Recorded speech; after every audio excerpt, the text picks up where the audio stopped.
Yeah. Well, let me tell you a story. Okay. True story. I love stories. When I was a kid, I don't tell too many stories from me being a kid to protect some of the people involved. But when I was a kid, I had a friend who their family took me to a very charismatic church, a Vineyard, and I loved it.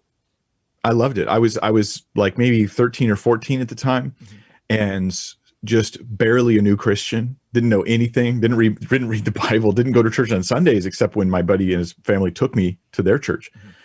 And they were charismatic at the time. At the time, this particular church was charismatic with no seatbelt.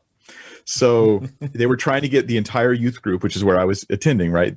Get the whole youth group to speak in tongues at the same time. They were trying to get you to twitch and shake. Oh, God. They were trying to get you to pass out and fall over. Yeah. And here's the truth. I wanted God. I was sincere and totally ignorant of just about everything, right? But I wanted God. And I remember just thinking like, God, I want that. I want to speak in tongues. I want to fall over. Now, somebody would look at that crowd and they would think, Mike's a false believer because he's part of this crowd with these weird practices going on.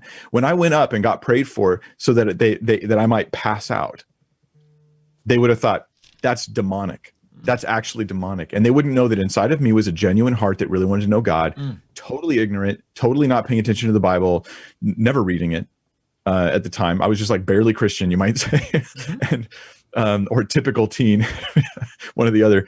And I remember going up and no, I did not speak in tongues at that time. I got up and I stood there being prayed over, and I stood there for so long waiting to like pass out.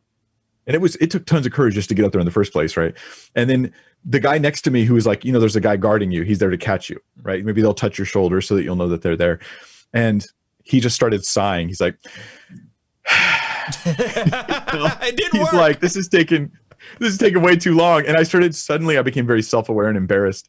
And so I just checked to see if he was there. And then I just like, Oh, you faked it. You faked it.